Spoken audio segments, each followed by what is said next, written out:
雷佳音、岳云鹏这对师徒简直绝了，主打一个坑妈一个坑女儿。小岳岳说他女儿啊特安静，喜欢拼图啊。我说哎，我在有一网上看一拼图，有5米多长。然后2000多块钱，我就立刻我说来给你买一拼图给你女儿，我觉得她一辈子都拼不完。2018年，岳云鹏女儿生日时，作为徒弟的雷佳音就送上了一副长5米、36000块的巨型拼图。先不说这份礼物足不足够让人惊喜，单看这拼图的高度都快比孩子高了。小路易收到礼物后，本想和好朋友挑战一下，但是被岳云鹏给拦下了，因为他从网上搜了一下，历史上总共有3人成功拼出超过3万块的拼图，一个用了1年零8个月，一个用了9个月，还有一个因为少了几块，至今都没有成功。岳云鹏生怕女儿被这副拼图搞疯，然而这还没完，雷佳音继续挑衅道：“也不给我回礼。”能成为雷佳音的师傅，岳云鹏自然也不是省油的灯，反手就回了一份大礼，给他送了一个《清明上河图》的十字绣。绣更难，历史上绣出来的人没有。雷子，赚钱去买房啊！先买个大房子啊！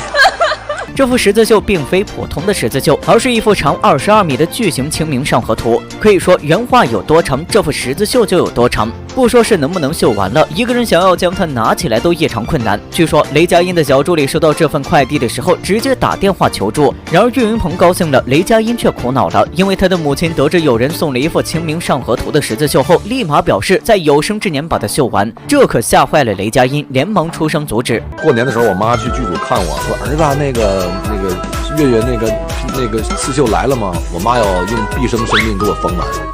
我说妈，不至于，别。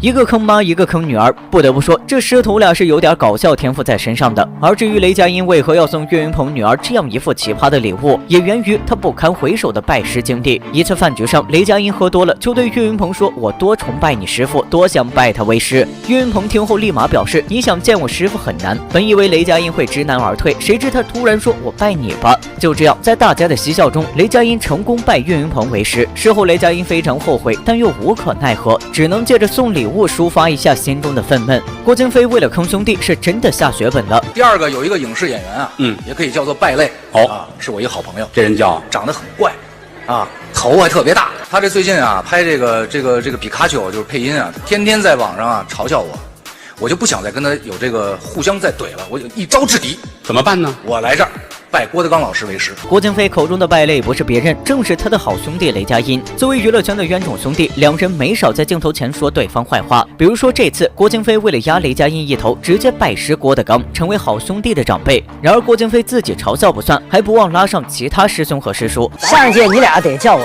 爷。是吗？没有，我跟月月是一辈儿，是一辈儿。对，他比咱大一辈儿，应该叫叔。对，我也叫您叔。对啊，是叔。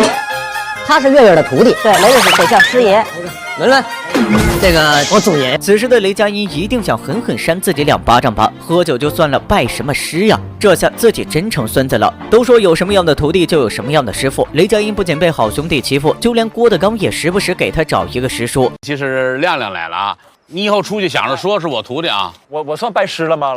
算了，我承认啊。哎呀，走到哪我都承认，我徒弟啊，贾乃亮啊。你找雷佳音去，跟他说一声，你说我是你师叔啊。这下终于有人能理解刘晓婷上小局的心情了，一个凭空多爷爷，一个凭空多师叔，就是不知道雷佳音什么时候能奋起反击，把这些师叔都挂墙上。不过打归打，闹归闹，雷佳音对师爷郭德纲还是非常孝顺的，有人凑钱给郭德纲买马。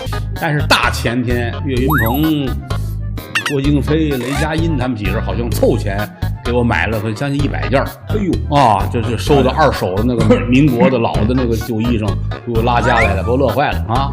发财了。虽然是2手衣服，但从于谦的惊呼声中也不难猜到，这些衣服价值不菲。想当初，烧饼就为了给郭德纲买蟒，特意参加选秀节目凑钱，其他师兄弟也是两组队，共同凑钱买衣服。要知道，这些演员都不是差钱的主，而有了师承的雷佳音，经常在公开场合炫耀自己等于是俗家弟子的身份。虽然说雷佳音还没有上台说过相声，但相信有岳云鹏这个师傅在，两人之间肯定少不了乐子。千万别让岳云鹏和雷佳音凑到一起，搞笑程度剧本都写不出来。我叫李善德，我叫郑平安，这是我小舅子，这是我姐夫。我在长安当值，被迫去岭南运荔枝。我在长安混日子，无奈去岭南动脑子。祝大家好好活着。成功了，给大家带励志。继岳云鹏、郭京飞临场发挥外，没想到岳云鹏和雷佳音在同一个剧组也如此搞笑，就是不知道这次会不会和上次一样，让导演都忍不住笑场呢？想当初雷佳音还没有拜师之前，和岳云鹏、郭京飞一起参加综艺节目，几人的表现分分钟爆笑全场。你在这儿呢，师傅啊？你喜欢我还是你喜欢郭京飞？那我就喜欢你。他说让我选他，我让他喊爸爸，他喊了。他是一个没有尊严的人。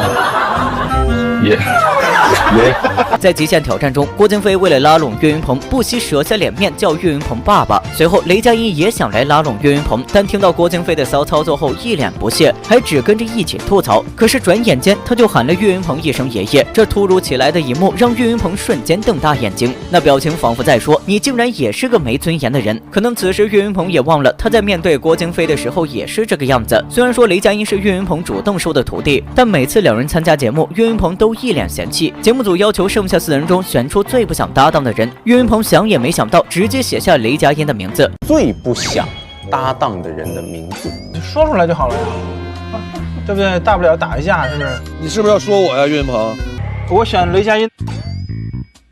我真的不想跟他在一起，这个货他真的没有智商。俗话说，狗不嫌家贫而不嫌母丑，到了岳云鹏这里却反了过来。雷佳音此时一定非常后悔当初喝的那杯酒了吧？不过他也不是受欺负的主，在答题板上直接写下岳云鹏的名字，人家师徒都是你好我好其乐融融。到了岳云鹏、雷佳音这里，主打一个我不活你也别想活。